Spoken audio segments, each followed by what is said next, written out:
იგა ვარაკები, სულხან საბა ორბელიანი. უბედური დიდვაჭარი. იყო ერთი ურწმუნო ვაჭარი, რომელსაც ღვთისგან არასდროს ითხოვდა წყალობას და ყოველ საქმეში მხოლოდ თავის იმედად იყო.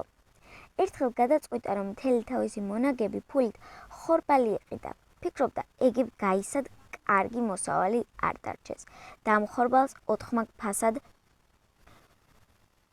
გავყიდიო. მაგრამ შემდგომში წელიც უხმოსავლიანი გამოდგა. ვაჭარმა გული არ გაიტეხა. შემდეგი წელიწადი მაინც იქნება მოუსავლიანიო. გაიფიქრა და იმ წლის მონაგებითაც ხორბალი იყიდა.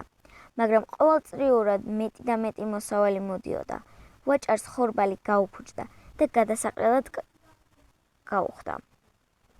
სრულიად უსახსროდ დარჩენილი იძულებული შეიკნა საფრანგეთს გამგზავრებულიყო და თავისი ცოლის ძვირფასეულობა წაეღო იქ გასაყიდად.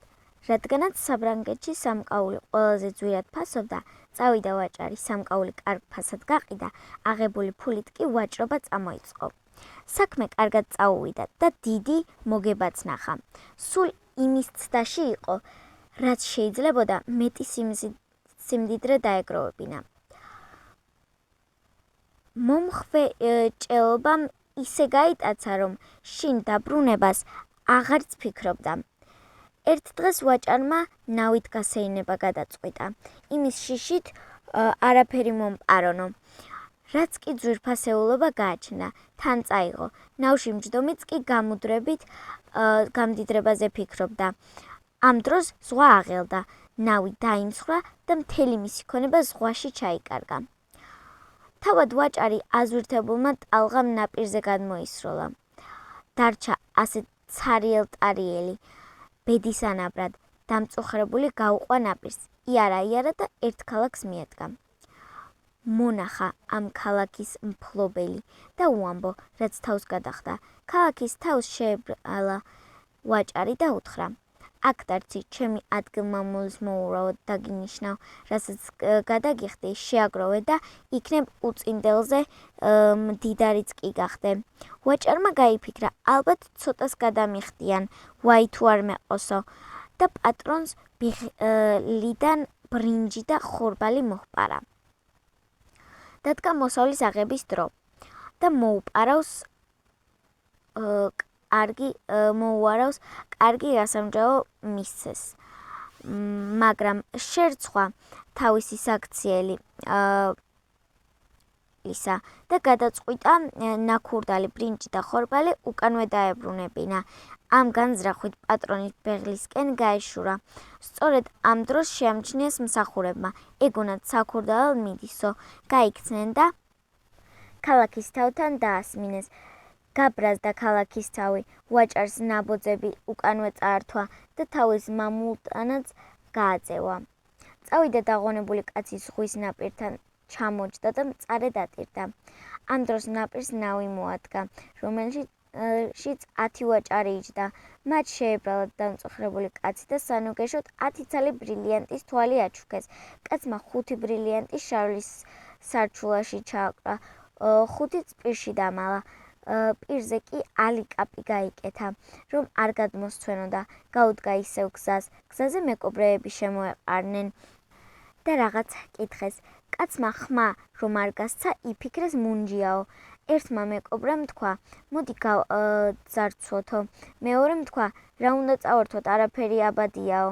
მესამემ არკად თქმულა, დედოშობილის 12 კაცი საცვალს ხდიდა და ვერ გააძვრესო. ამ სიტყვაზე ვაჭარს გაეცინა და პირიდან 2 ბრილიანტი გადმოუვარდა. მეკობრეებმა ეს რომ დაინახეს, მისწვივნენ და დანარჩენი 3-ს წაართვეს. სარჩულაში ჩაერებულს კი ვერ მიაგნეს.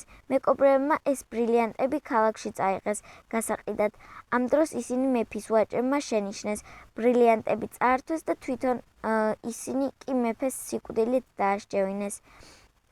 მალე ვაჭარიც მოვიდა ამ ქალაქში. მეფის ვაჭრებმა მასაც წაართვეს ბრილიანტები და ის იყო, მეფესთან უნდა დაესმინათ. როცა კაცმა თავის ნაცნობ ვაჭრებს მოჰკრა თვალი, მივიდა მათთან და უთხრა: მე ის კაცი ვარ, თქვენ რომ 10 ბრილიანტი აჩუქეთ, 5 იმ დღესვე მეკობრეებმა წამართვეს, 5 წამოაჭრებმა და ახლა მოკლასაც მიპირებენ, რადგან ეს ბრილიანტები მოპარული ჰგონიათ. ვაჭრებს კვლავ შეებრალათ კაცი, მეფესთან მივიდნენ და მოახსენეს, ის ბრილიანტები ამ კაცს ჩვენ ვაჩუქეთ, ქურდობას ტყუილად წამებთო და მისი თავგადასავალი უამბეს. მეფეს შეებრალა გაღატაკებული ვაჭარი, აღარ მოკლა და თავის სალაროს გამგებლად დანიშნა. ერთ დღესაც სალაროს კლიტე გაუმრუდდა. კაცმა მჭედლისთვის ფული ვერ გაიმეტა და თვითონ შეეცადა მის შეკეთებას. კლიტე სალაროს კედელს მიებჯინა და ზედ მთელი ძალით ქვა დაჰკრა. თურმე კედელი ცალპირი აგურისა იყო და ჩამოანგრია. მეფის მსახურებმა ეს რომ დაინახეს, გაიქცნენ და მომხდარი მეფეს მოახსენეს. მეფე განრისხდა და ვაჭარს თვალები დასთხარა. ასეა თუ ადამიანი ღმერთს არაა მინდობილი და მხოლოდ საკუთარი თავის იმედად ცხოვრობს, ყოველგვარი შრომა ამაოდ ჩაულის.